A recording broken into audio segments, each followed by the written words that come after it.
I'm just imagining like you're like stewing for 15 minutes and then you get to your car and you close the door of your car and you're like, students. Welcome once again to Chill Filter, the podcast where we drink whiskey so you don't have to, but you probably should. You probably are. Hey, that's why we like you. Before we get into anything, we are drinking a special thing from River Roots Barrel Company. Today, it is a BuffTurkey product right there. Yeah. And we'll talk about what BuffTurkey is. We'll talk about what River Roots is. But before we do that, here's one way you can support us. Join our Discord. We don't just put it on Instagram to join. Like we kind of, it's not invite only, but it's reach out only for now. So if you want to be a part of our Discord, just hit us up on Instagram or at chillfilteredpodcast@gmail.com. And that's the way you can support us this week. We got a lot of fun shooting the breeze this week because Bryan was just in the international world for 2 weeks. And we also got hacked on Instagram since we last recorded and stuff like that. So we got a lot to talk about. But I really want to know about New Zealand. But I also really want to know how you guys handled it without your child and how your child handled it without you. And the moment you guys saw each other again and what that was like. But I also want to hear about New Zealand for sure. All right, hold on. Let me write all those down real quick. No, it was good. It was good. We love Emma very much, but we were totally fine enjoying being by ourselves and everything. I mean, I know some people are like immediately they're like, oh my god, I miss my baby so much. But we were of course we missed her, and there were several times where we'd pull up photos and just be like, oh look, but did you like FaceTime at all?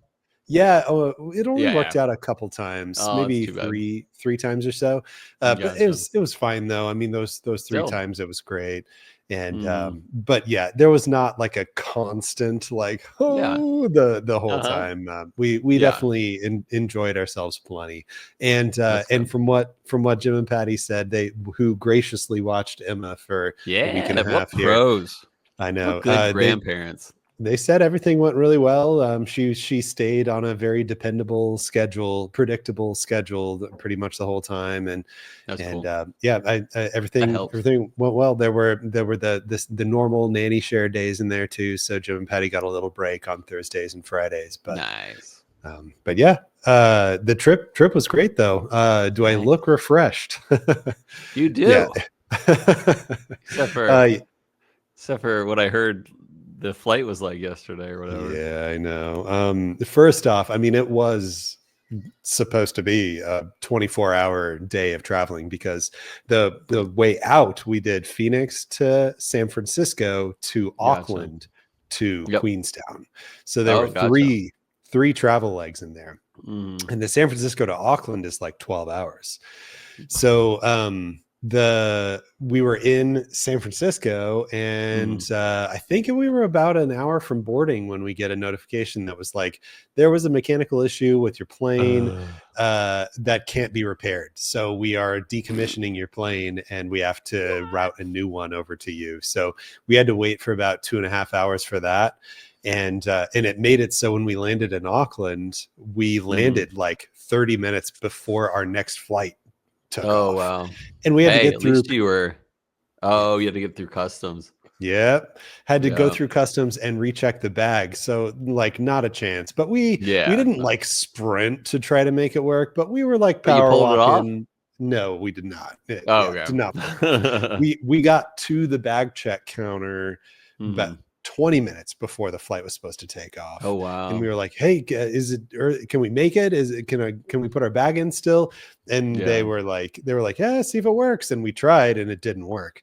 We later found out that the bag drop cutoff time is an hour before the flight takes off for Air New Zealand. So like it was never gonna work. It was never gonna work. But anyway, we there are flights from Auckland to Queenstown like pretty regularly, so we only had to wait like an hour and a half, I think, for the next one. Sweet. It was not a problem. And then on the way back, the exact same thing happened. We were Yeah, it happened actually several hours out. So like we knew it was coming. We didn't get our hopes up or anything. Where like 4 hours before our flight, actually before our Christchurch flight even took off, we knew that the Auckland to LAX was delayed for the exact same reason. There was a mechanical issue with your plane. It has to be decommissioned. We're routing a new one over. But that delay fishy. Is so weird. Yeah. So like, what's wrong with all your planes here? Come on. Is there only like one working plane? Do they all get decommissioned? Yeah. Yeah. There's only one Trans-Pacific, one plane worthy of Trans-Pacific flights with Air New Zealand, I guess. But anyway, that delay was like 4 hours. So that our flight that was supposed to take off around 8 p.m. didn't take off till a little after midnight. And then we landed at like 4 p.m. LAX time. Of course, like we landed after our connection was even supposed to take off. Yeah. And then so they bumped us to the next one, which was another 2 hours after that. So we it was, I think all in all, it was, I don't know. It was over 24 hours of travel time. Yeah. We were able to sleep on the plane a little bit though. That's so good. it could have been worse. It was one of those things where it was like, I was kind of half awake the whole time, not really getting like sleep. But when I was like, I don't think I'm going to fall asleep again. How long has it been? Like, surely we've only been in the air for like 3 hours. We're actually in the air for like 20 6 minutes. hours. Oh, that's usually the opposite for me, where it's like, all right, it's gotta have been an hour and a half, and it's been like 20 minutes. No. So it was better than I expected. Like how comfortable I was going to feel on the plane and whether we were going to be able to sleep and stuff. It was better than I expected. So that's cool. It's what you get when you have low expectations. You get surprised. Totally. Yeah. But all in all, the trip though was good in that we normally do go trips. Normally we're like, all right, today it's not like super planned to the minute kind of stuff. But what I mean is that like there's always something we want to be going and doing. Yeah. And like we'll usually leave it up in the air. It's like, I don't know, do you want today to be the day that we go to the thermal pools or do you want today to be the day we go on that hike? And but we didn't have a lot of like, we're driving here now and then from there we're driving over here. It was more like we're in the city, so we're going to go to that restaurant and then we're going to go walk these shops and then we're going to whatever. So it was a lot of eating and drinking in city kind of vacation rather than like driving from town to town and going on hikes and stuff. Though we did do a little bit of that though. We did the hike the city Edoras in Lord of the Rings.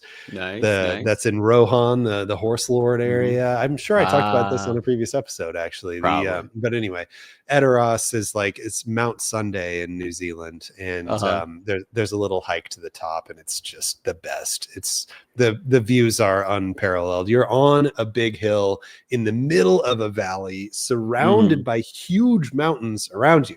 So like you're looking way out over a really flat plains, and then the mountains take off like crazy way in the background. And it's gorgeous. So we did that again because we did that in 2019. The last time we went, we were like, we have to do that again. So we did that again. Nice. And I think that's the only real hike that we did though. Other than that, we walked through some botanical gardens, but it was mostly an eat, drink, and relax trip. Nice. Yeah. Jealous. Although, I don't know. I don't know if I'd like that as much. Like I like Europe.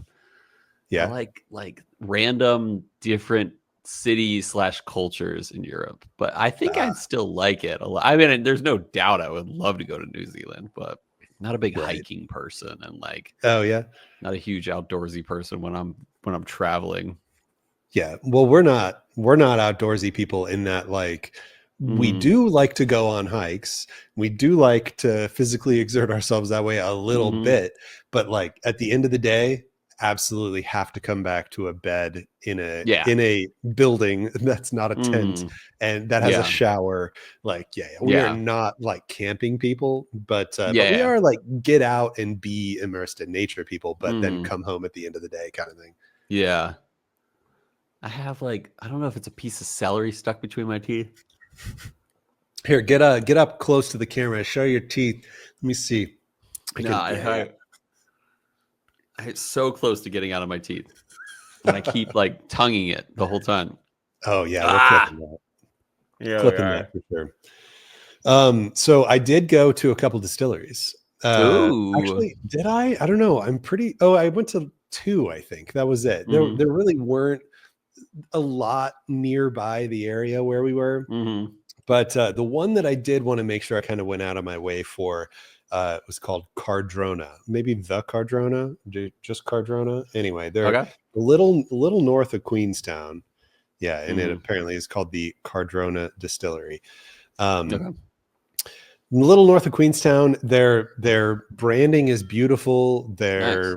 The story is nice. The grounds are gorgeous. It was kind of like, Nice. I'm gonna have a good experience if I go here, kind of thing. And Mhm. so I went and I was chatting people up and sampling some of their whiskeys, Yeah. and I ended up the like distillery exclusive thing that they had was cask Mhm. strength unfiltered single barrels. Nice. So Single malt, I assume? yeah, single malt, correct. That's cool. So they had these single barrel bottlings for, I guess, doing the conversion math in my head, I think it was somewhere around 130 for a 375. Okay. So it was That's expensive. yeah, it was pricey, but Mhm. it was like, if I'm gonna get anything, I'm gonna get these. Yeah. But I was like, hey, is there a way I can try these first? I'd really love to know like what Mhm. I'm getting myself into here. And I'd been chatting with them for a bit, and it was good. I've been chatting with them for like 20 minutes or so. So they were like, Mhm. we were getting deep into whiskey. They were Yeah. like, all right, I'll tell you what, let's go back to the barrel house. Here, come with me. So we go back to the Nice. barrel house. I know. And he's like, all right, we're gonna pull the bung from this barrel. And so of Nice. course You're like, I'm a I was like, pro at that. yeah, I know. I was like, can I do it? It is literally Yeah. the exact same thing from Yeah. Bowman, where you hammer Mhm. the wedge in and then screw to get it in there and then Mhm. pop it up out. Mhm. And so I tried. Sam recorded the whole thing. It's great. You can watch me Nice. fail twice, You're but good at then that. finally get it on the third one. Yeah, I know. It's so funny. I was You're like, gonna please learn one of these I was days. like, let me redeem myself. Yeah. But Yeah. anyway, what it took for me, because I guess I don't know, I just don't have the practice or strength or dexterity, but Mhm. hammering it in, man, I just don't have the force to get Huh. that wedge in. But they had a hammer right there. So I was like, give Oh, me yeah. that hammer. So I had the puller there and I Yeah. was hammering down on the puller. Mm. And I was doing that on the second attempt and I still didn't get it on that. And then I had to Oh. hammer it even more and then really got it in there and pulled it on the third one. So of Yeah. course I was like, can I keep the cork, please? So here I've Nice. got the cork He's got a from that. bung at home. A home Yeah. bung. But now I have a A. Smith Bowman bung and a Cardrona bung. But Mm. so Bungs he for all dips. occasions. There Mhm. wasn't very much in there, so he used Okay. the like dipper on a chain thing Yeah. to dip to Gotcha. get way down in the barrel and then pull out some whiskey, poured it in the You love it Glen, when and there's it was not a lot great. left.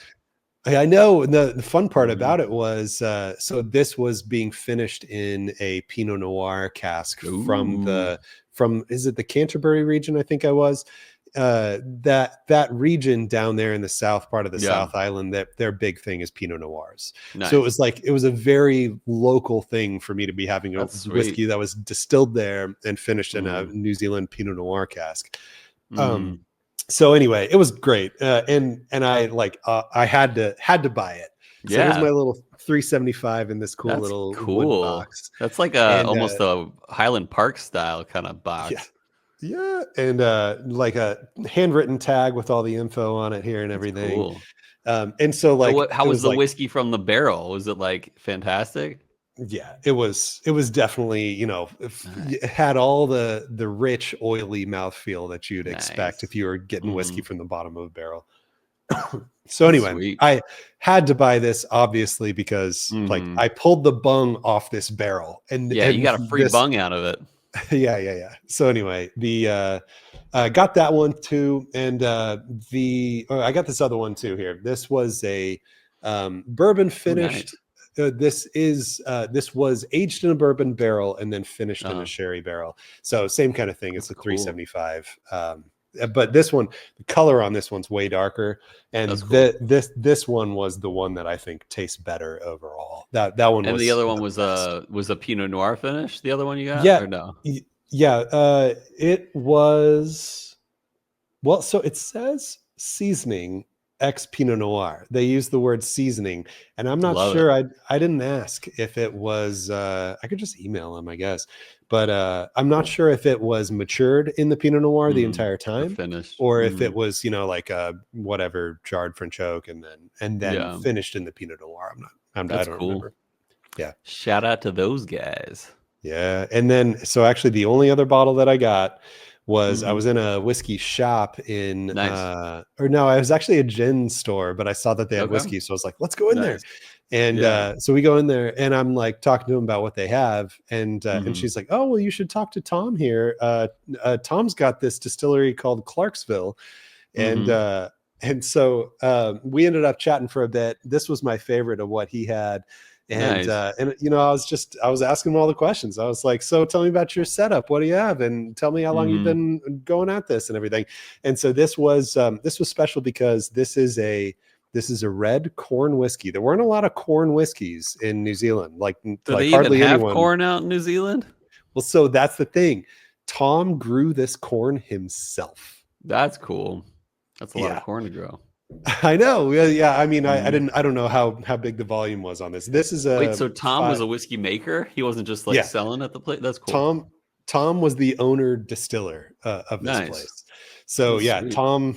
Tom does all the work, and Tom has a podcast too. So I was like, we might have to reach out to Tom. It might be fun to do kind of like a half and half episode where he just talks to us about life in New Zealand and whiskey making in New Zealand, and as well as talk to us about the whiskey that he's gotten. That's sweet. Too. So yeah, I think that'd be a lot of fun. But yeah, I just love that I got Tom to sign this. Also, here's his signature. I love right there. that. That's sweet. Yeah. So, not a lot of people using corn. I didn't see any other corn whiskeys. So the did fact you see that any American whiskey while you were there? Yes. In all the shops, it was exactly what you'd expect. Totally standard stuff, like what you'd see in a grocery store in Arizona. I know you're at least familiar with, but yeah, there was Woodford Reserve was everywhere. I think the most widespread, it's in every restaurant, it's in every store, was Woodford Reserve. That was the number one over there. Nice. Yep. That's sweet. Oh, of course we sampled some wine over there too. We brought home a couple Pinot Noirs. Nice. There were a couple what's the wine term for distillery? Vineyard. Winery. Or winery. There were a couple wineries that had some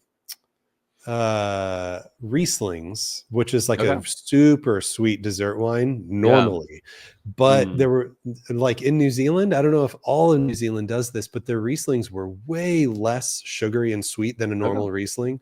Like the amount of sugar per volume was like a tenth or a fifth of what a normal Riesling is. So it's a really good balance of, you get more of like sharper acidity, citrusy, like you would in a Sauvignon Blanc or whatever. It's a good balance of that with not as much sugar in there too. So we brought home a dry Riesling too.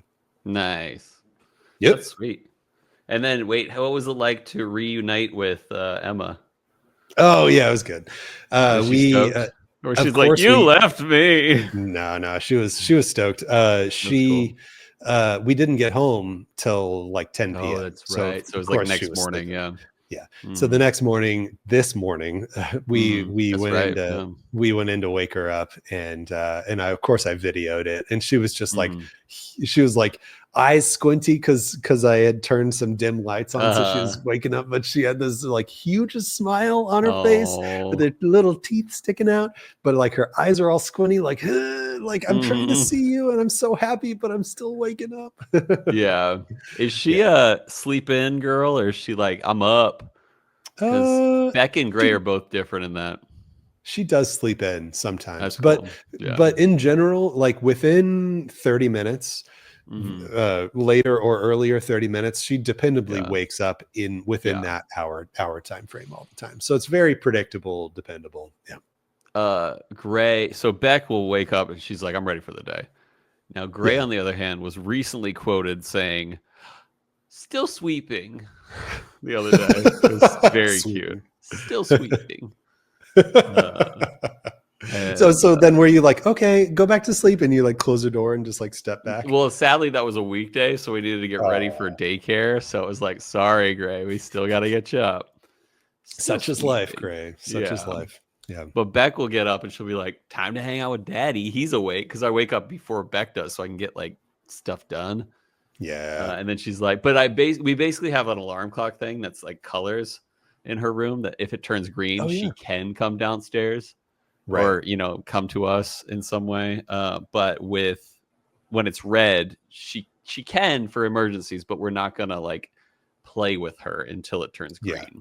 Right. Yeah, so yeah. But no, that's good. Glad you had a good time. You see any Frodos or what's the thing when Frodo puts on the ring and he sees the Dementors, basically? I know that's Harry Potter. Don't laugh at me too much. But he sees those like creepy things. What are they called?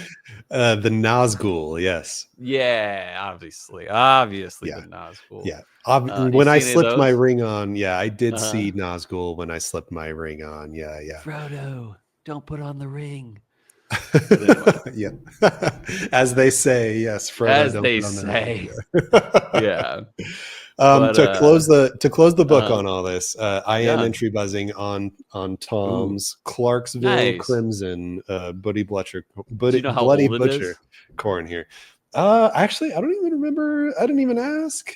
Is it in charred barrels too? New charred barrels. Because it's got some darkness to it.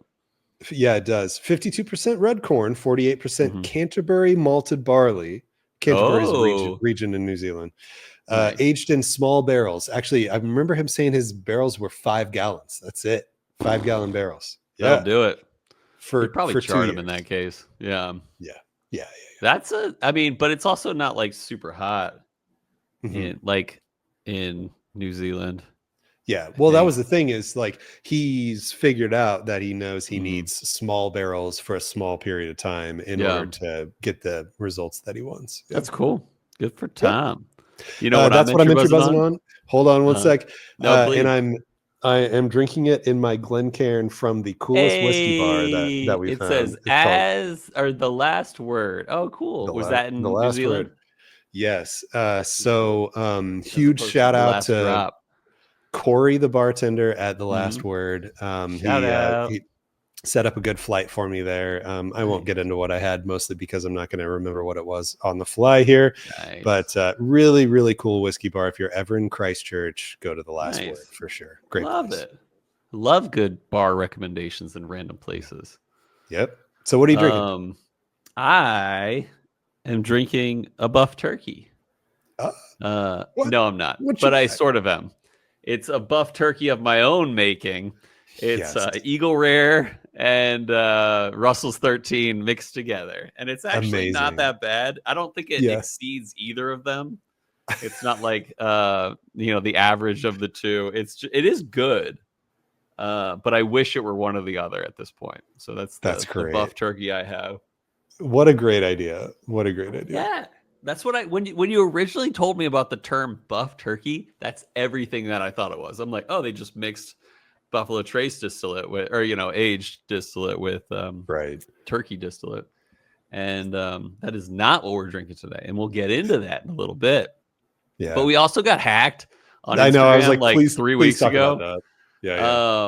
And I was freaking the crap out.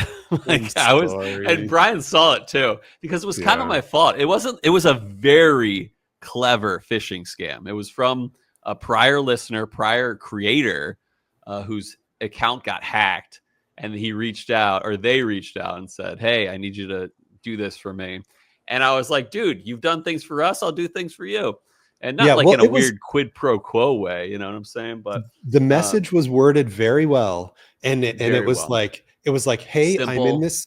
I'm in this competition. Could you please come vote for me so I can win this competition? And with the link as right there. I press enter on my password, I think, wait a second, this seems fishy. Like not fishy with a P, but it was fishy with a P. Yes, But it it was. just seemed like something's up here that doesn't look like it was very well done. And when I logged in, it was like the the Instagram login for it.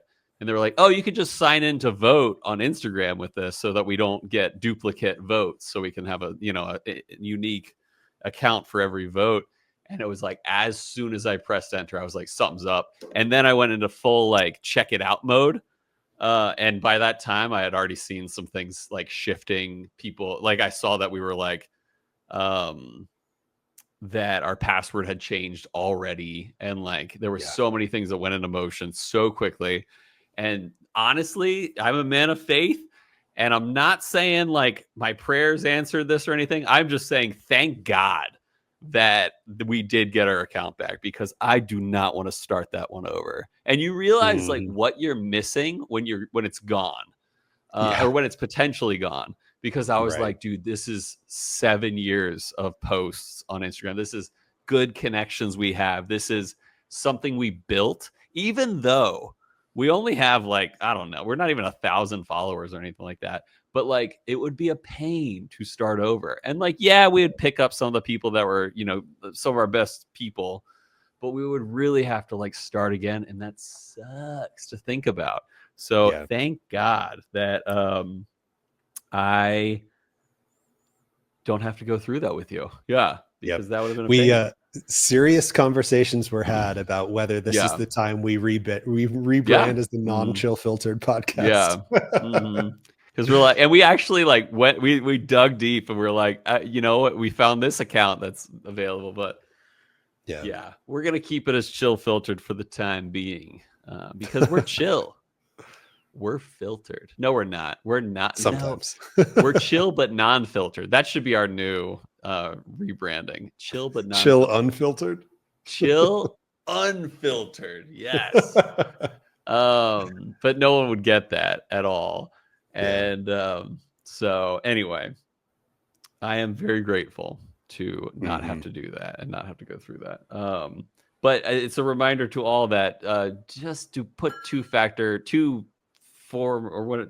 authentication on the things that you would freak out if you suddenly lost access to it. Because here's the other thing: there's one thing of like rebuilding your brand and your following, but there's another thing. I felt violated. Like it truly made me feel terrible inside that there was someone who had access, and there was nothing I had in there that was like, condemning or anything like that. But it was just, I felt like violated, like someone had reached in and taken over, and that just felt weird. It just felt terrible. And then I felt bad because Bryan was chill about it, which was great. And I appreciated that from Bryan. I was gonna say, hopefully that helped. I don't know. I didn't want to seem like I didn't care. Because if you had been like, bro, we got to fix this, I would have felt even worse. I had trouble sleeping that night. I almost felt like I want to wake up from this dream. And praise the Lord. Praise the Lord. Because we have our account back. So the thing that I was like, I couldn't stop thinking about was they're in there sending scam messages to everyone in our DMs that trust us. Yeah, I know. So and like, they didn't, luckily. I know. I can't believe it. It's like, what do they even I was need acting our account quick for? on those thumbs to get that guy out of there. Yeah, well, they didn't do anything in our account. They had apparently the guy who fished us, his account had been hacked for over a year. So maybe they just take their good old time when they do get full access to this stuff. Interesting. So, and he got us good. And I'm normally that kind of guy. Like, you know how like phishing, does your work do like phishing emails intentionally? Where they're like, hey, because you work in like defense. So you got to be on top of not getting phished. And at work, I'm like, dude, I see right through. And normally they're easy at work, but like I've had some other attempts on my personal email and stuff like that where like, this is fishy enough to not, even touch. And if they really want to get a hold of me, I'll hear from them again. But I'm not going to or I can email them or, do whatever if it's important enough. But usually there's this like sense of urgency behind these phishing scams and stuff like that. And I'm like, nah, there's no need to be urgent about this. Well, like the direct parallel of this, if it was like a work exercise, would be like your coworker. You get an email from. Oh yeah, that's exactly right. From a trusted coworker, not from like a client or something like that. Or not even a client. But like normally the phishing ones work external like email address, some random. Yeah, you can see it all coming. Yeah, but this was like a coworker saying, "Hey, can you just sign into this quick thing for me and do this?" Yeah, like, hey, and not even that, like, hey, can you? Review. Yeah, approve. That would be a perfect way to do it. Like, approve this, and then you're like, but I'll need you to, sign in to approve it or something like that. And they won't say that in the email, but it'll say it in the further progress. But anyway, I am super grateful that we don't have to deal with that. And just in case, if anyone has received a message or anything like that, let us know. They might have, who knows? They might have gotten in, sent a few messages and deleted the conversations or something like that. Who knows? Could've. Luckily, all of our other passwords were different regarding Chill Filtered. So that would have been a pain. Mm-hmm. So anyway, I want to pour this River Roots buff turkey right now. And I want to do the history after I pour it. But before we do that, let's send it to a quick break.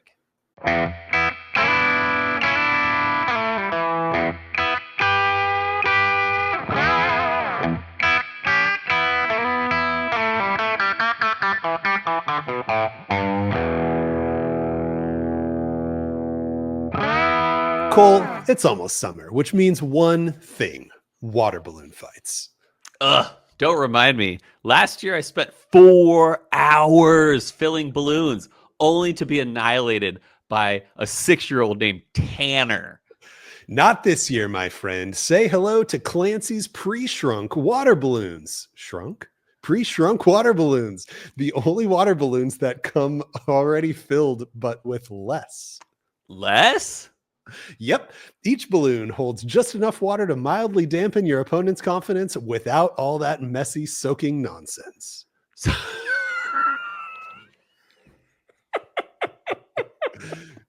So instead of a splash, it's more like a moist slap?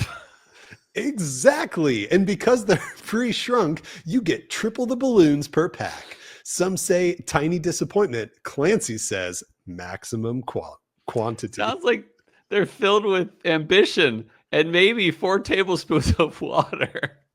Clancy's pre-shrunk water balloons for passive-aggressive summer fun. Available exclusively at gas stations, questionable toy stores, and Clancy's cousin Trent's trunk. All right, we're back. And we've poured our samples. Why pour them early? I don't know. Something's telling me a 16-year, 129 proof whiskey from Buffalo Trace and sort of, but not really, from Wild Turkey is worth pouring ahead of time, letting it breathe a little bit. Who knows? Really quick before we get into the history for this week, I wanted to do a quick note to get to. Almost all, like 99% of our drink-alongs have been couriered as of now. Bryan, your courier will drop off 5 or 6 for all your Phoenix buddies. Perfect. So, another shout out to Dan McMillan, baller that he is, joining. He's a Phoenician. Did you know that? Yes, I did. Okay, I have seen him at several A Total Wine. Nice. Okay, cool. Yes. So, but he is not in your courier shipment because I didn't know how much he hung out with you. So, gotcha. That's why he is he is a listener now, thanks to Brian Duncan. What? Give me a friggin' moment, Brian friggin' Duncan. Spreading the word.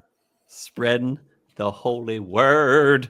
Anyway, so River Roots, that's what we're drinking today. River Roots is not a distillery. It is a barrel company. But before we get into that, this is our first River Roots product on the podcast, as well as the first Buff Turkey product on the podcast. So I will discuss a lot of the history of buff turkey and the story behind that phrase, that word, that combo of words. But I will discuss some details on River Roots as well. So River Roots Barrel Company is a Cleveland-based. You know what they say? Cleveland rocks. Do you know that? Do you know that song? No. So I think probably the most famous version of that song is a Presidents of the United States of America cover of that song. Oh, wow. Yeah. So you ever seen the show, the Drew Carey Show back in the day? Honestly, I don't think so. So the like the theme song and like the opening, they used to do it more so back. Well, they still do it on TV shows where they do like the intro of the show. Yeah. The intro of the Drew Carey Show was the President's cover of Cleveland Rocks. Nice. And it's a great song. And, having my company that I work for is not a Cleveland-based company, but somewhat. Whenever I visit the headquarters, I fly into Cleveland. And every time I think Cleveland rocks. So nice. But maybe next time I'll have to hit up River Roots. But anyway, Cleveland-based spirits curator and bottler, founder. They're NDP. Founded only in 2023, so only 2 years ago, by celebrity. Oh, there's that piece that might have been stuck in my teeth. Anyway, nice, nailed it. Yeah, finally get to it. Yeah, so by celebrity chef Michael Simon, along with some partners Ryan Lintz and Michael Boland. Not Michael Bolton, everyone. The company focuses on offering unique, high-quality whiskey experiences, including private barrel selections and limited edition releases. Check out their Instagram. It's probably River Roots something, but I don't know the exact handle right now. But that's who River Roots Barrel Company is. And I didn't know they were Cleveland-based. I didn't know much about them until today. But they're buying things like buff turkey barrels, which is cool. Mm-hmm. So that's all I'm going to talk about for River Roots for now. Let's talk about buff turkey juice. It is not a mixture of distillate, either aged or unaged, from Buffalo Trace and Wild Turkey. No, it is not that. Around 2009 and to 2011, there was something that happened at Wild Turkey that they needed a little extra distillate.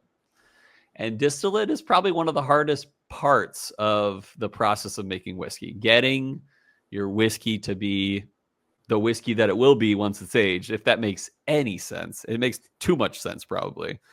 So in 2009, Campari Group, which we've worked with before, which off the record, well, not off the record, it is on the record, but at we're least on the record. While Campari is watching us record an episode, I don't know what I think about Campari for that reason.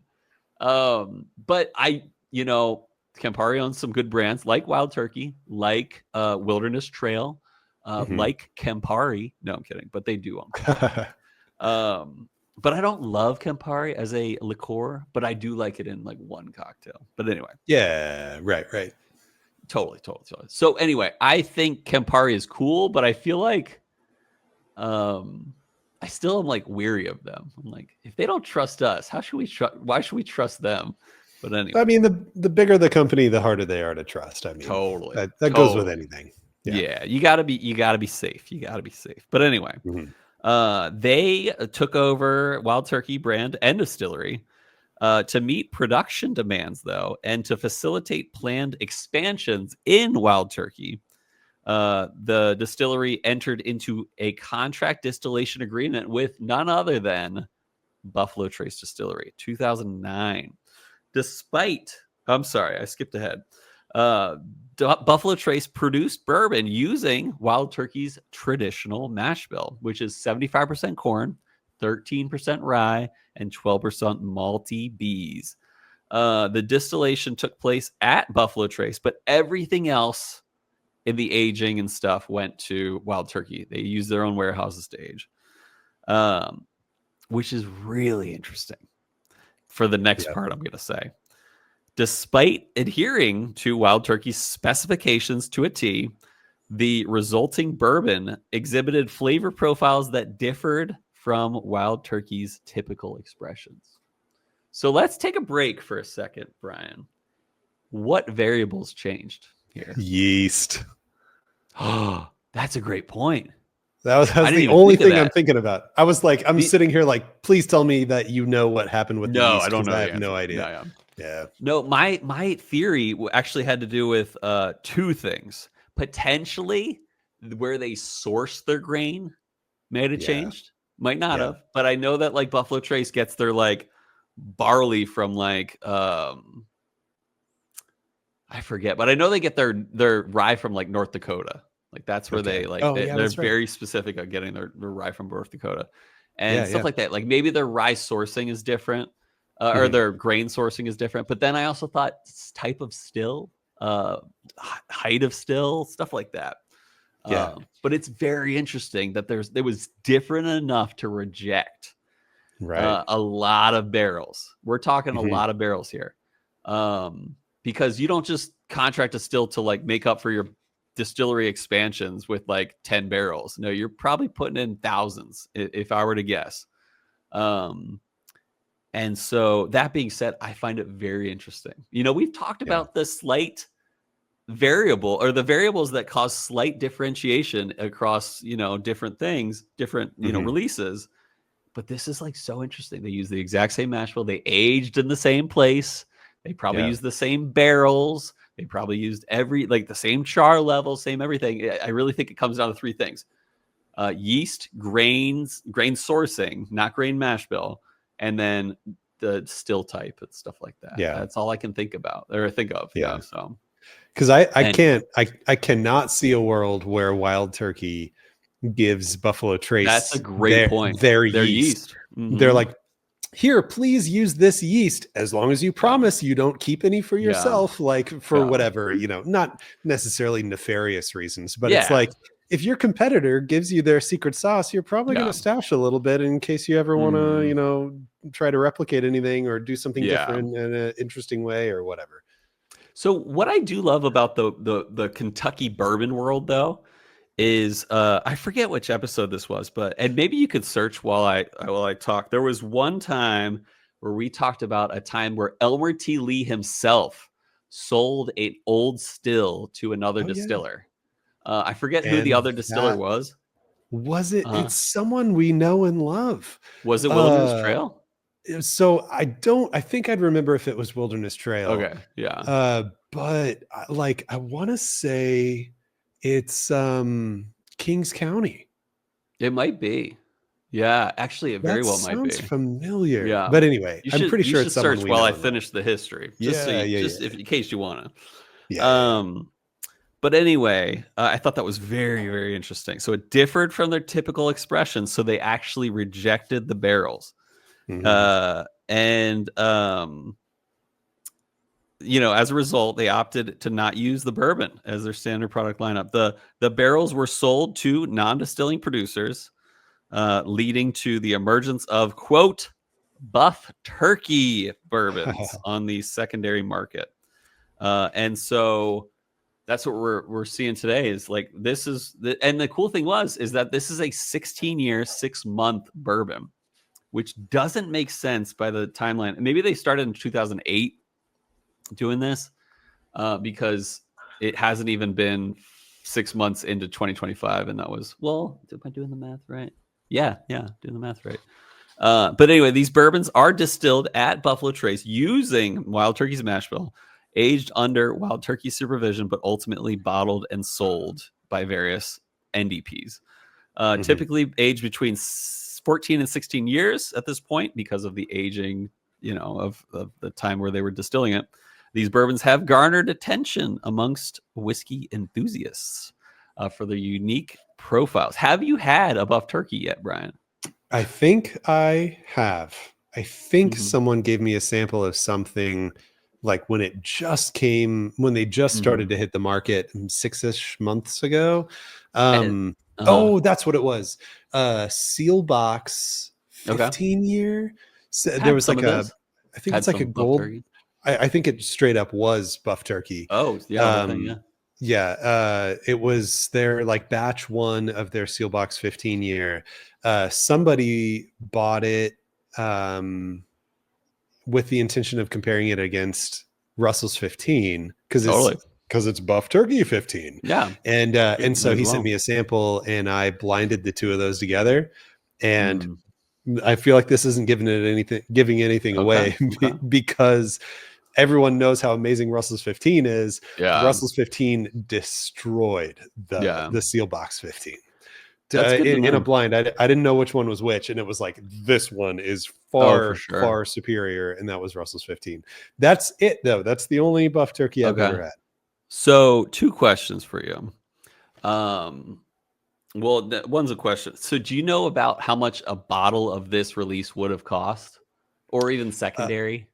Yes, I Okay. have not seen a single bottle of 15 to 16 year Mm. turkey sell for Mm. less than like $250. Okay. So Okay. I think retail for bottles like this 15, Mhm. 16 year buff turkey are always 250 to 325-ish.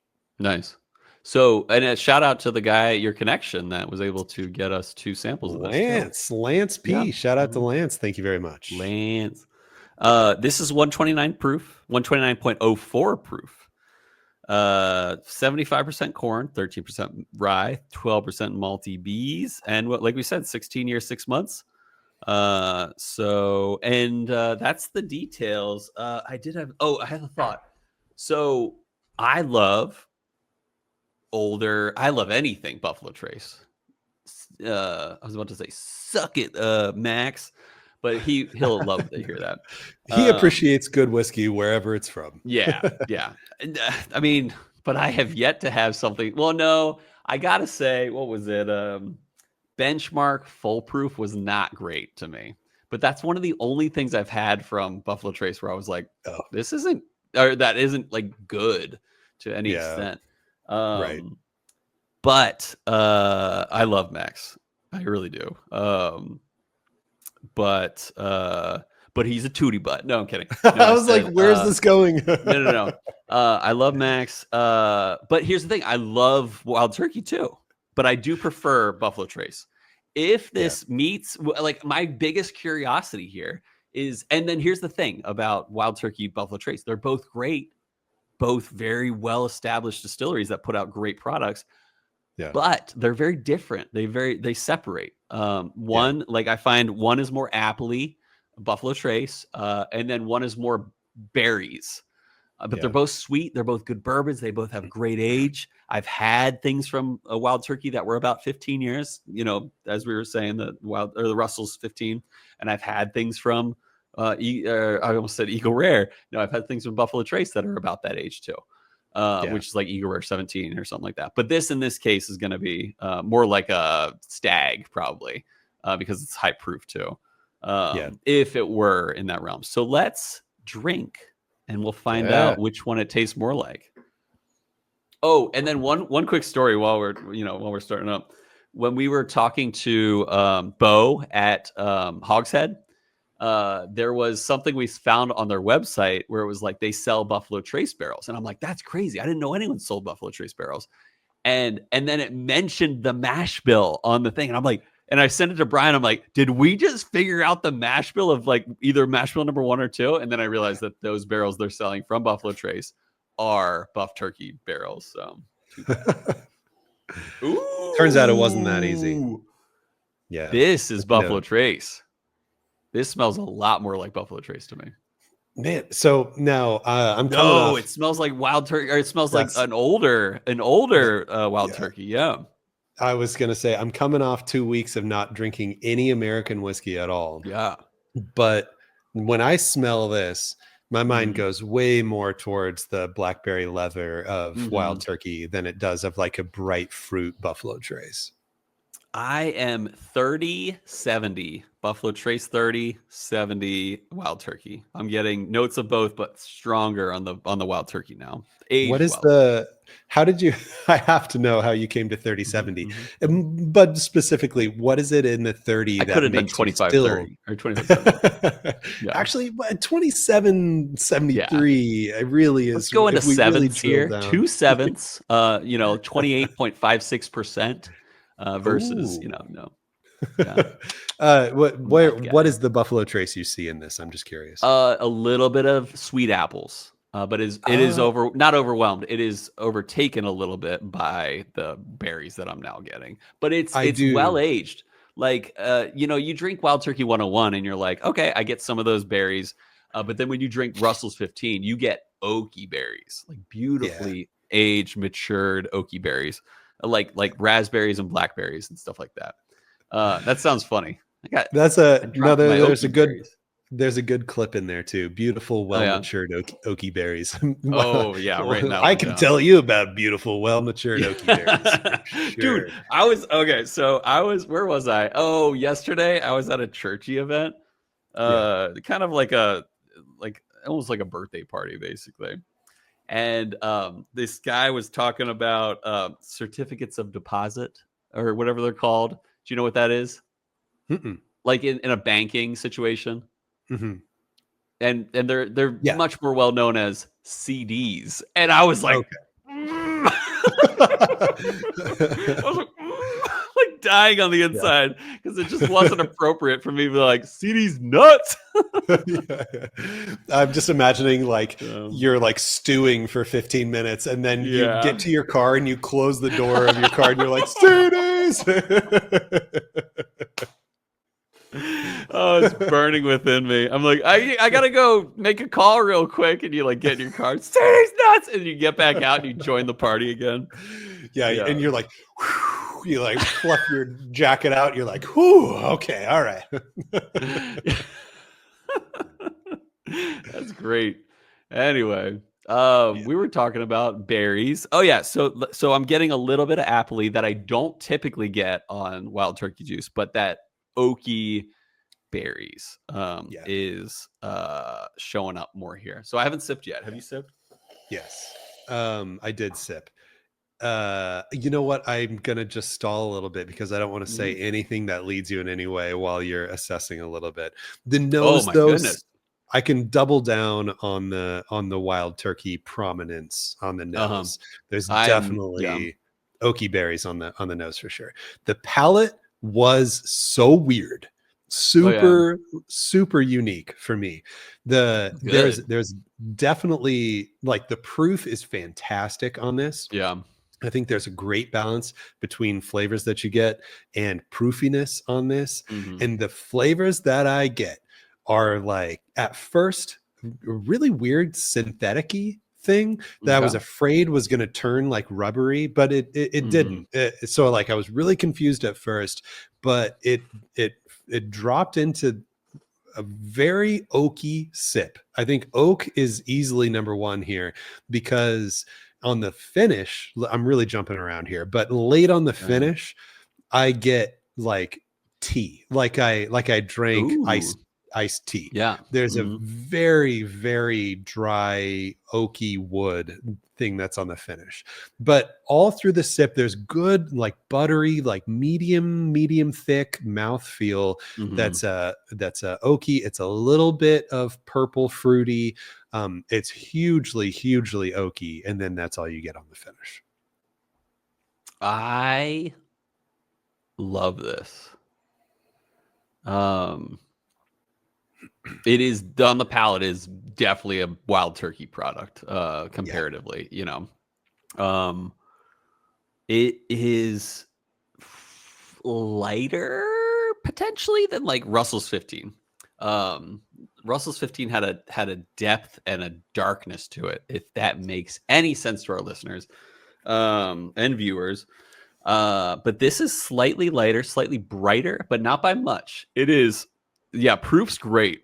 Proof's great at that 129. I'm getting those berries. I'm getting that oak. This is I think I might have to pull down my Russell's 15 to give it a little side by side. But this is very good. Very good. Well matured.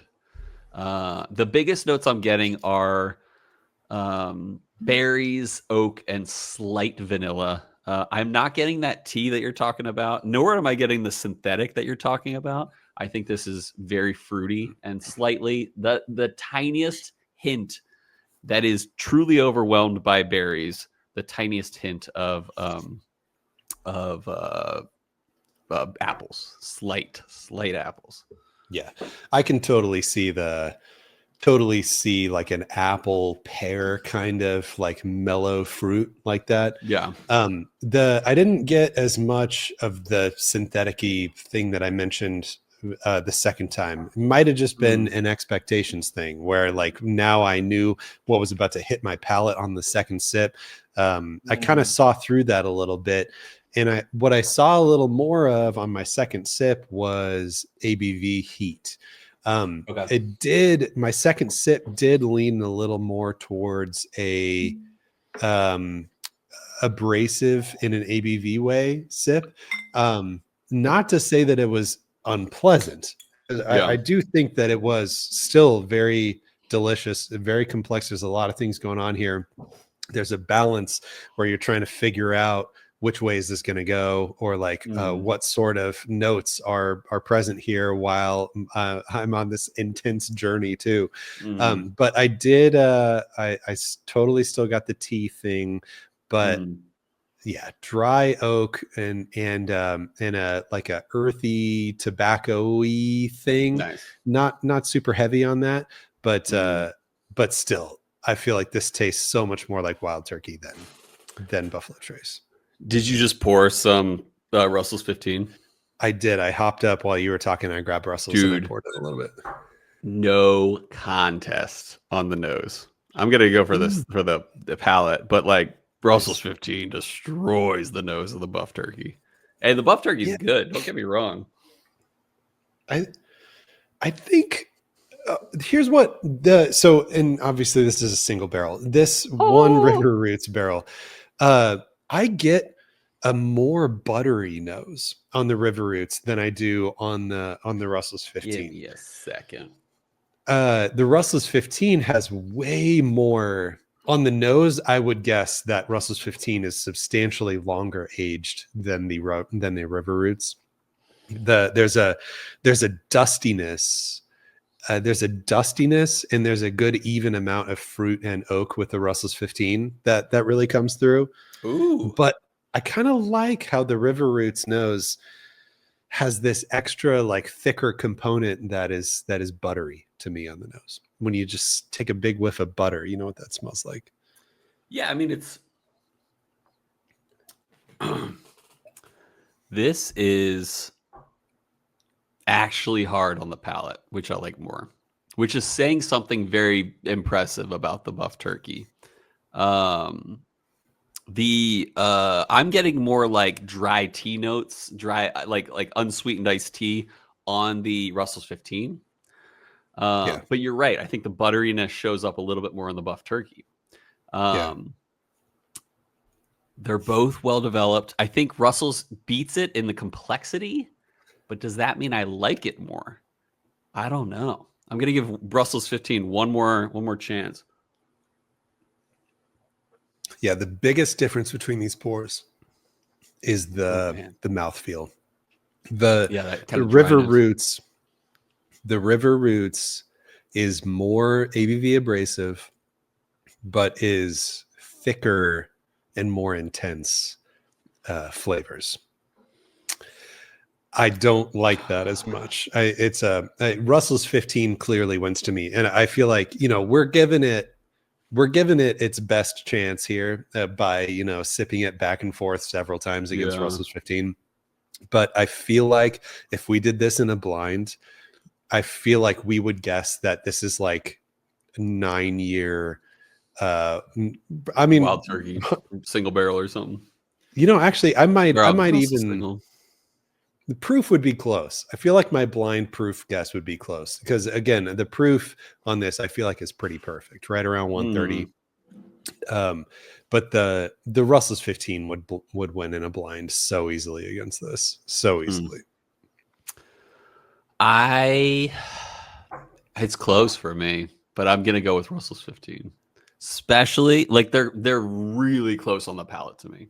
Not the same, but like what I prefer. I like them both a lot. But the nose, and I would say slightly over would be Russell's 15, but the nose on Russell's 15 is phenomenal. And I like the nose on BuffTurkey, but the Russell's 15 takes the cake on that nose. That's funny. It's funny how you love the Russell's 15 nose so much more than I do, and I love the Russell's 15 palate so much more relative to the River Roots. I mean, yeah. All right, I just dropped a few drops. Yeah, me too. I'm nosing this with a couple drops, like I don't know, 2 drops and about yay much. It's like it's dustier on the nose. I feel that.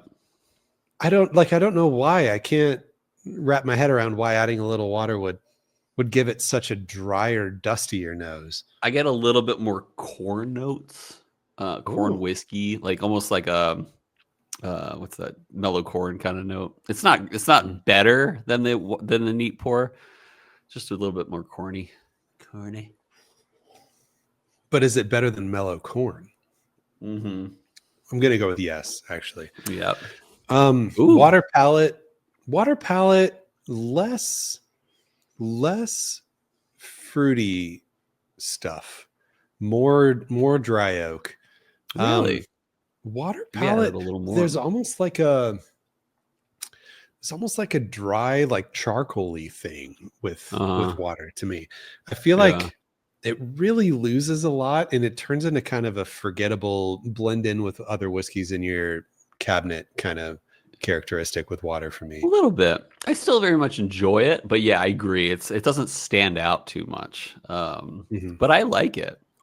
But yeah, this would be potentially like a Russell's single barrel kind of on the water pour. Yeah, like good. Very good. Always good. Yeah. Because there's like a peppery thing on Russell's single barrels that I usually get. And I can totally see that on this pour with water. All right. I'm dropping a cube. I'm taking one more neat sip.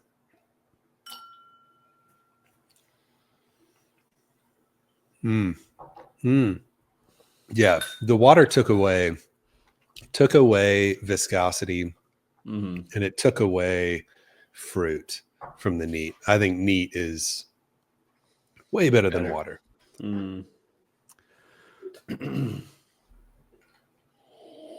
All right, nose with ice, drier. Definitely not sweeter, that's for sure. Got the tiniest little bit in here. Look at this. You can see my cube in there. That's what you get sometimes when you only get 2 ounces. Yeah, that's all right. This is my one sip with ice. My ice chug. Oh, nose is very fruity with ice. Not good. No, palate's terrible. There's a bite to it on the palate. It's just not. It's weird, sugary. Don't love it. Don't add ice to your BuffTurkey, people. It's all spice. It's not all spice. Yeah. But all of it, all of my palate notes are spice related, and that's it. Way too heavy on the spice side. I hate it. Gotta water this one down. Get that taste out of my mouth. Yes, not worth it. Not worth it, people. We try so you don't have to, but you probably shouldn't put ice in it.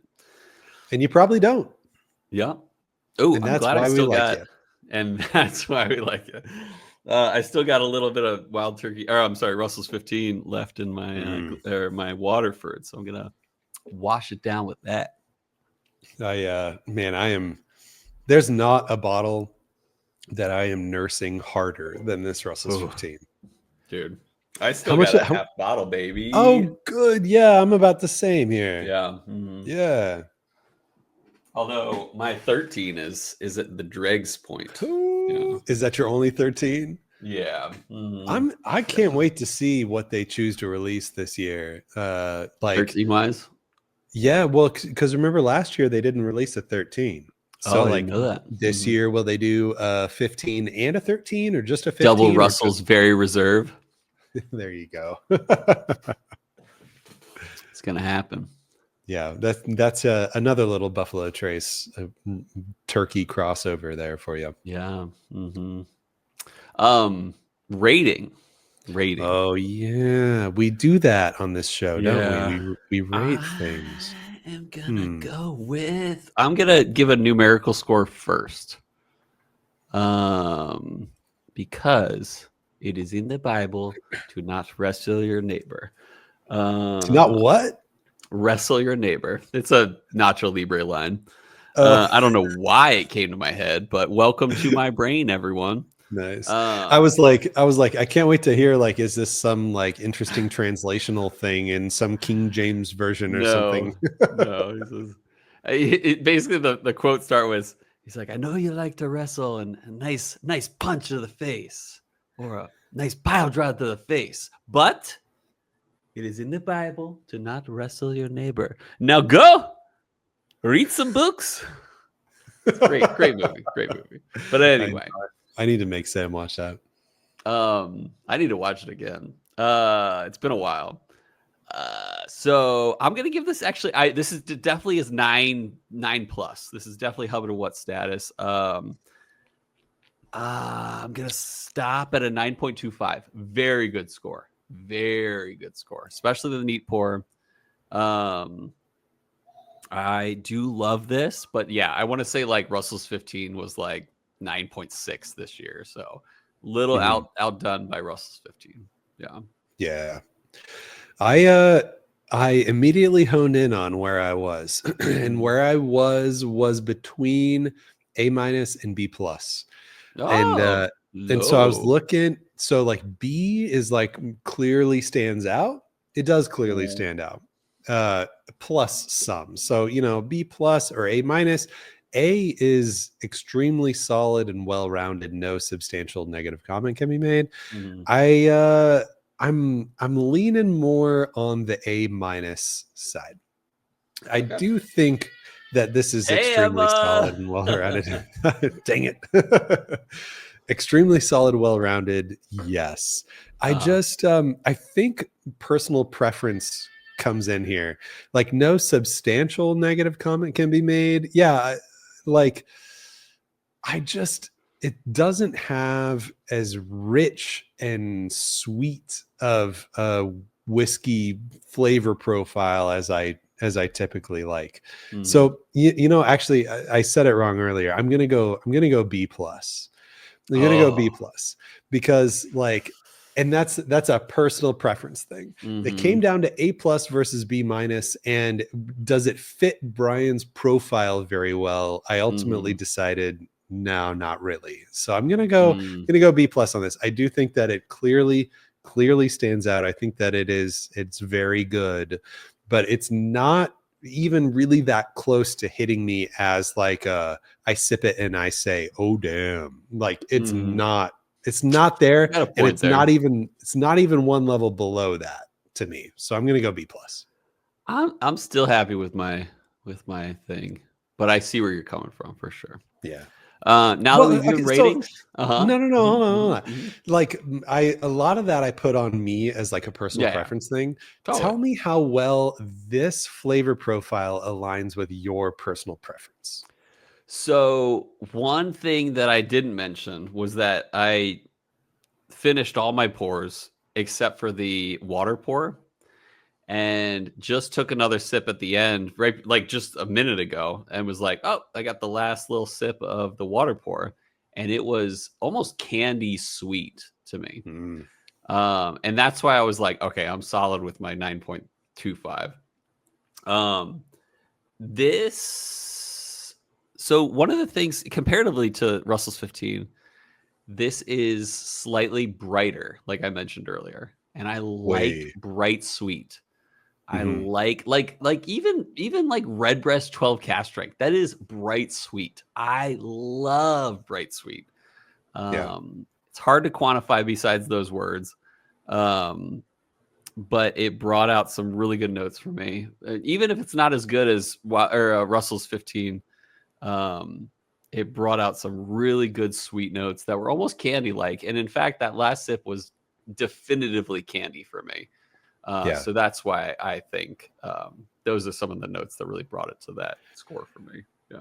Other than Russell's 15, Mhm. is there any other Wild Turkey product that you feel like holds a candle to this distillate?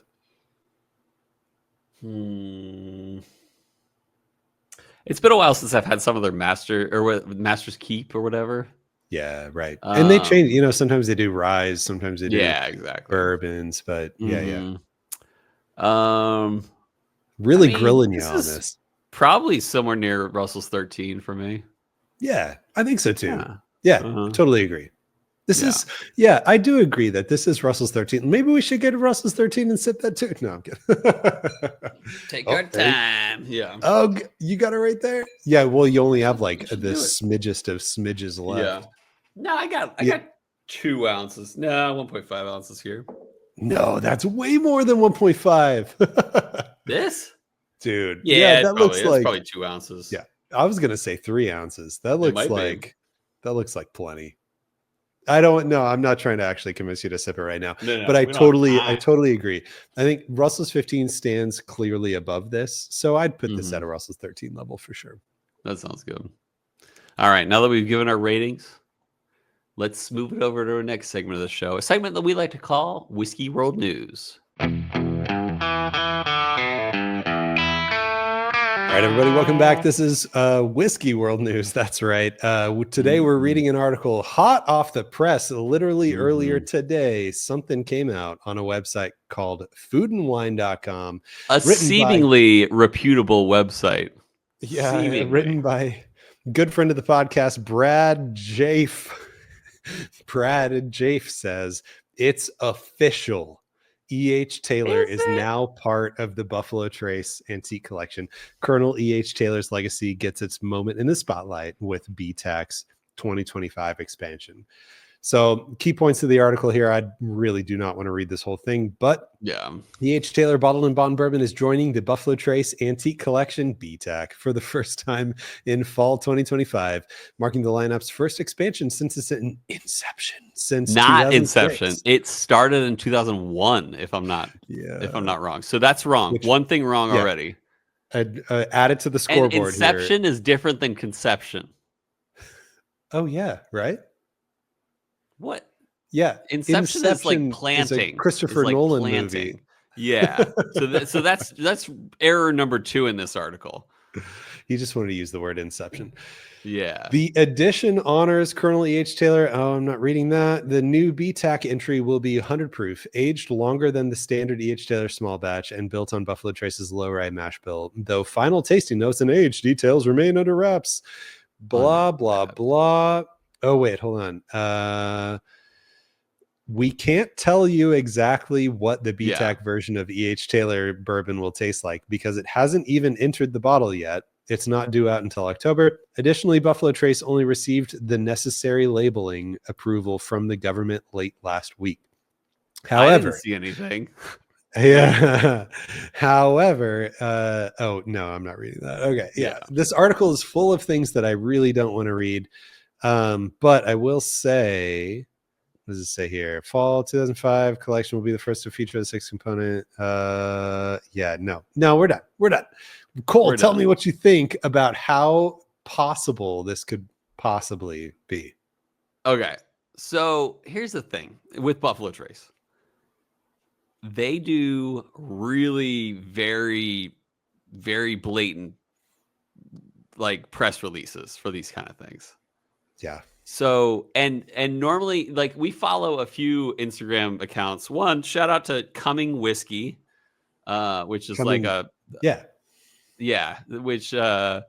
is an Instagram account that will basically search the TTB for new label approvals and post them. I've seen nothing. the other thing I noticed about this article is that I searched, some of the key terms of this article, and the only thing I've seen is either this article or copies of this article to like those stupid news outlets that are like copying word for word what some other, news article is putting out. There is nothing telling me that this is real. And I even saw a Instagram post that was talking about it, but they were saying they basically used it to do a stepping stone to say, hey, why we don't see a mash bill number 2 whiskey or bourbon in the antique collection and whatever. That's cool. But there was nothing that was like, this is legit. Nothing seems legit about this. And then the funny thing is, they're like talking about, I don't know, like the way it's written just seems like bad journalism to me. And maybe it's great journalism. Maybe I'm completely wrong and they are ahead of the curve. Don't worry. No. Maybe they know so much more than I do. But even in their picture, here's the thing, is that when Buffalo Trace announces things, they announce pictures too, saying like, this is what the E.H. Taylor BTAC will look like.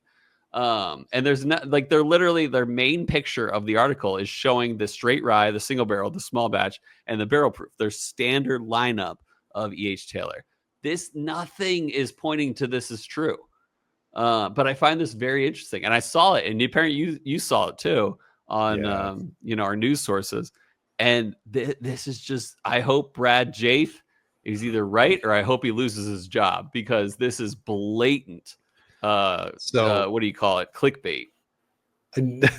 He's not losing his job. He's getting a promotion because they are the only friggin' news source that is claiming foodandwine.com. Yeah.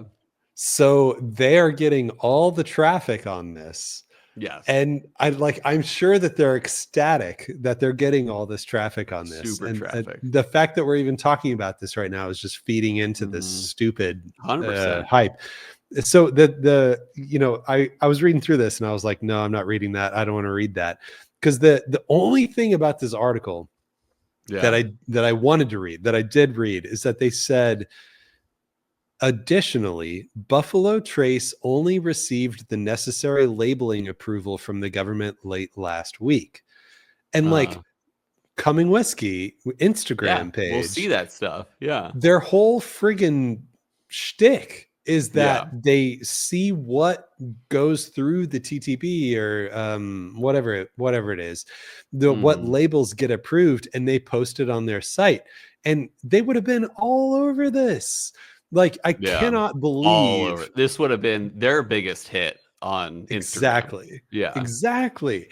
So there's one news site that's saying that label's been approved, but they don't have any pictures of the label on their article. They don't have anything on the article. That all they have is just a bunch of general statements about what they think it would be. I mean, they're just saying it'll be 100 proof and it'll be aged longer than the normally aged small batch. It's like, okay, you're clearly just supposing all of this, making things up.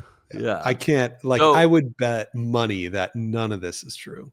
I will happily give a rescindment or whatever the phrasing is. I will happily give a correction on this if I'm wrong. But my money is saying Brad Jaffe knows nothing what he's talking about here, and might get fired this week. Yeah, even though he's a good friend of the podcast. Yeah, good friend, Brad Jaffe. Jaffe. I don't know. Japhe. Jaffe. Yeah, the Jaffe. I feel bad for him, to be honest. Jaffe Taffy. If he's wrong. Yeah, Jaffe Taffy. Mm-hmm. I feel bad if he's wrong. But apparently on Food and Wine, a lot of the articles that are spirits related articles are written by David Thomas Tao, who we follow on Instagram, and he's reputable.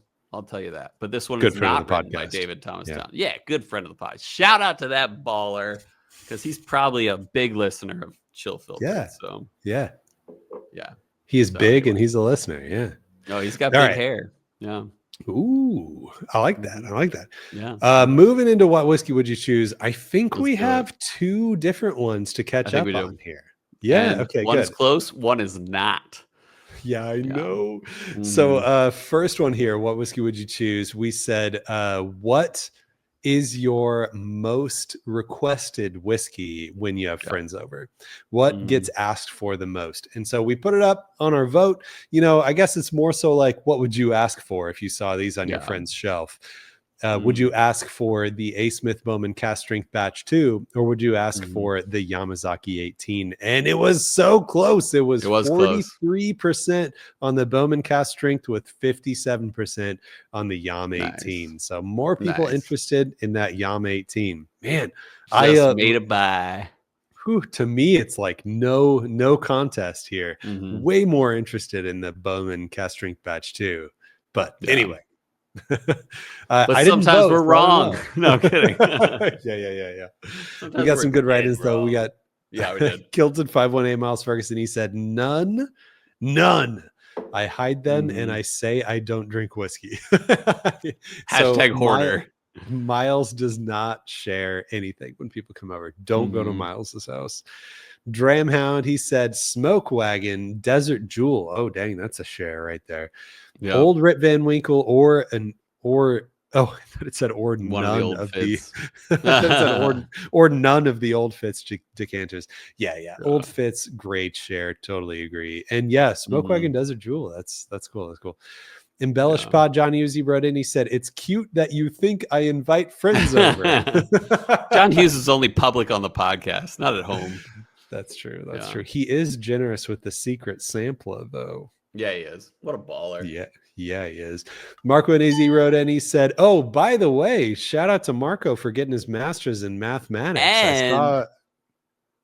he's moving to Colorado soon in No, June. I didn't Yeah. So he'll know be Marco that. and CO soon. Oh my Yeah. gosh, I can't wait to Mhm. not remember that. Marco and Yeah, exactly. CO. Mhm. Marco, soon to be in CO, wrote in. He Yeah. said, Knob Mhm. 12 or Found North chill filtered Songwell barrel. You gotta. You Good gotta. answer.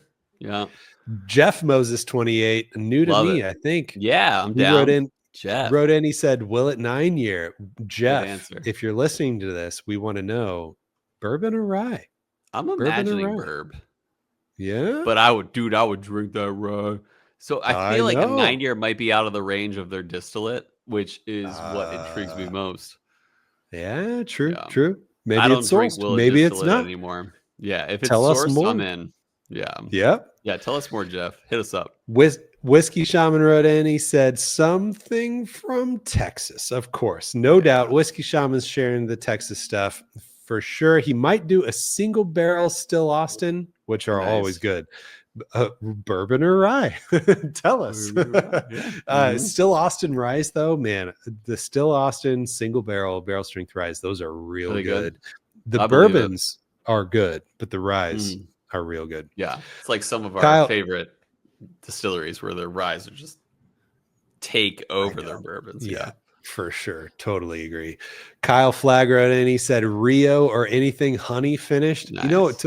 I haven't had much like honey finished stuff. I know there was like a big like Nulu honey finished stuff. Somebody else. Garrison Brothers, Honeydew, right? Oh yeah, Garrison Honeydew. Yeah. That Mhm. is. There's something about that. That's like no, it's over 40% ABV, but I don't Yeah. remember anyway. Yeah, there's It's not something weird Tennessee about the honey. honeydew Yeah. one. Yeah, right. It's not a liqueur, I guess, but Yeah. we got Sandshuck wrote in another Hey, new new one to listener me. or new as far as I remember as well. Yeah, Same with Sandshuck says Kyle B. Flag.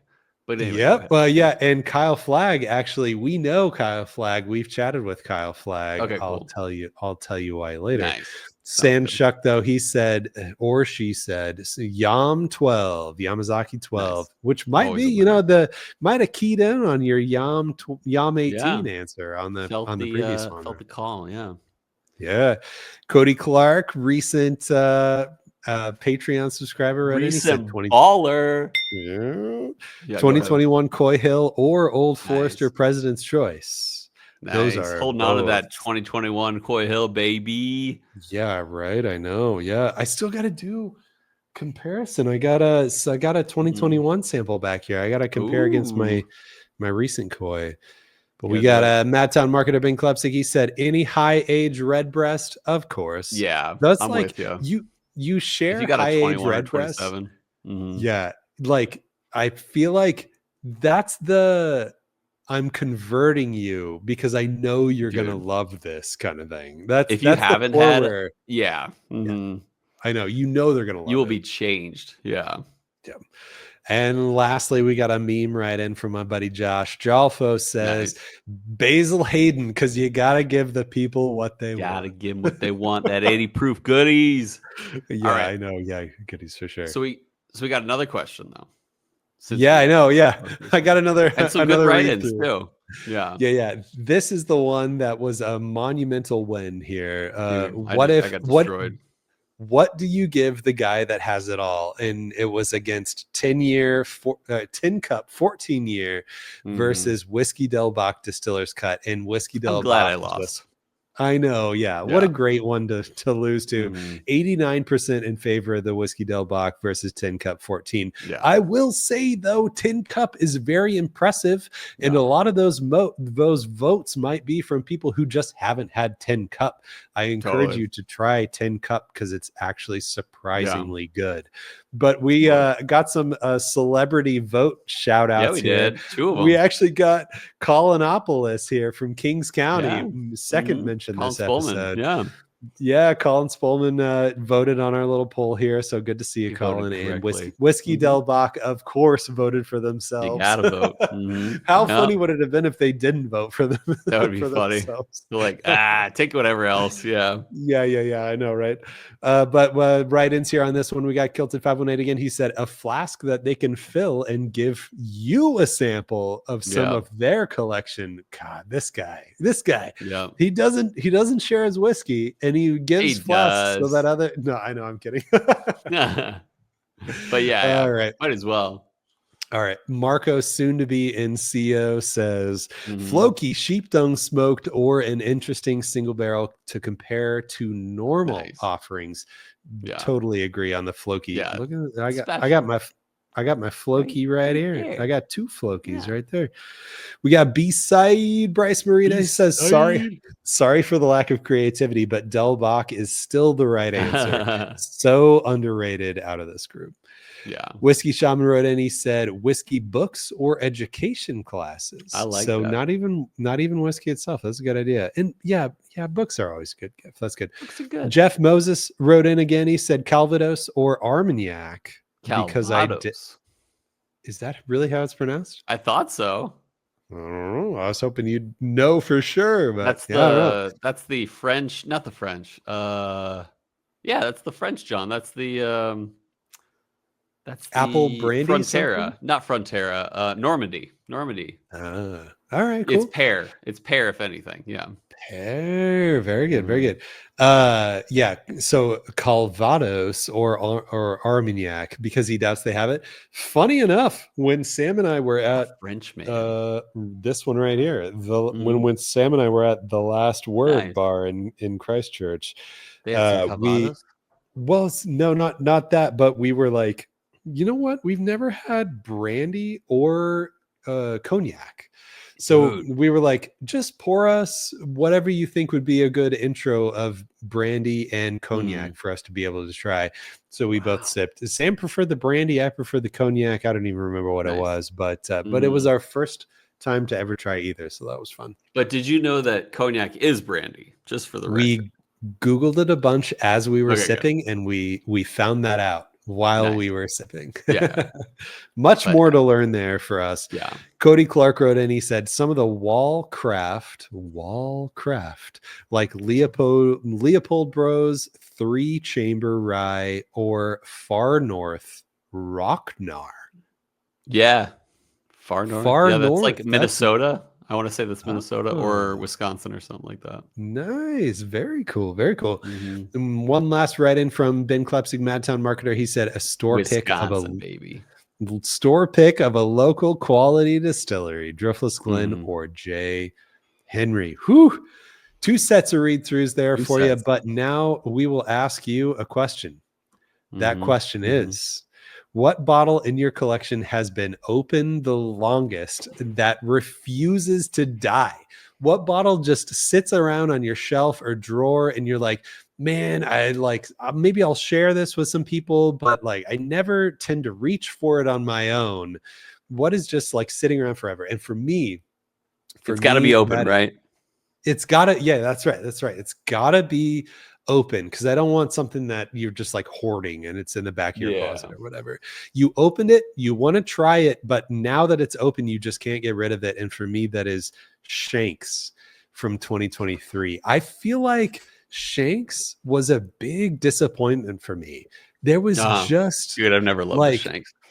I don't know if that's even in our pool or not. It'd be fun to do that blind on a reentry buzz because because we did like the same kind of like flavorless in my memory, in my opinion, would be like Elmer T. Lee. And like originally I would have said Elmer T. Lee is just kind of like weak and whatever, but then we pulled it on the reentry buzz and I was like, this is everything that Eagle Rare and Buffalo Trace tries to be. This is so it's a single good. Barrel. It was a good one. It's what you give somebody who doesn't like bourbon to try to get them to like bourbon. But like, my sentiment about Shanks is kind of like how my sentiment about ETL was before we pulled it blind, where there's just nothing going on that. I don't even want to share it with anybody. So it's just sitting in my drawer, just waiting to be emptied in one way or another. Nice. Mine, I had to think about it because there's some behind me that are old, but some of them are sealed. Like I have like a C918 of or Elijah Craig. But the one that comes to mind is a kosher rye recipe bourbon from Buffalo Trace, which I believe I got in 2020. And the funniest thing is it good? Is I've never drank it because I opened it for the podcast, sent it to Robbie, and then I was like, I'll wait until we drink it. And then that sample got transferred to you. It's in the pool, and I still haven't drank it in it because I think maybe we'll just do an episode on it or something like that. So I believe it's the kosher rye recipe bourbon, which I've never drank, but it's open. Never had your own pour of it. Yeah, at the earliest it's 2020, at the latest it's 2021. Based on there will be a laser code on there. No need for you to go look for that right now. If you really wanted to know, but again, we'll ask you this on Instagram. Yeah, go ahead. No, we want to hear what you guys have to think. Have to say. Again, it's got to be open. Because it needs to be a bottle that refuses to die, not a bottle that you don't let die. To live. Yeah. Yeah. So anyway, gotta be open. Refuses to die. Been open forever. That's it. What do you say? Okay, so next week, we had I'm not going to mention the distillery, but we had a distillery reach out and send us some samples, but your sample showed up empty because it had leaked the whole way. So they're going to send another one. So I don't want to say we're drinking that next week. What do you think of this High West Burr Rye 2025? Oh yeah, that came out recently. Against something else? Yeah. Oh yeah. Let's put it up to a vote because I want to know if people actually want to hear that episode or not. We also have too much stuff behind me to look through. The dark farts. Dark farts. Nice. We also have a Belle of Bedford. Yeah. And we also have a 2023 Weller, William LaRue. Yeah. Oh yeah. I forgot about that. 2 years old. The dark farts and the Bell are very comparable because they're both MGP Rise and they're both like 13 years. Man, that could almost be like a duo episode where we drink both of those just to see what MGP Rise at 13 years could be like. But anyway, let's do the Burr Rye and maybe we'll put it up against something else that's come out recently that people might be curious about. So that'll be good. Sounds good to me. All right. Long episode today, but good episode. Oh yeah. Yeah, I hope you guys enjoyed. Hope you guys find yourself some buff turkey and find out how much you like it. Yeah, I hope that everyone enjoys the new video intro. And Yeah. I guess I haven't listened to the podcast in like 2-ish weeks, but Mm, we got the new like cold open with a cool video intro thing going on mhm. here. So I hope everybody's Yeah. watching on YouTube. I hope you like it. Might as well. No, a lot of looking at our views and listens, there has been a transfer over time from listening to YouTube. So we're still doing really well on listens on audio. But we're still picking up on YouTube's, so which is Mhm. cool. But no, hope you guys out on YouTube, subscribe if you haven't already. But hope I spank Bryan once again on the reentry buzz, and then and yeah, I mean, I'm up 2-0 this season, so we'll see. But most of all, listeners, viewers, friends, and family, we hope that our love of whiskey lifted your spirits.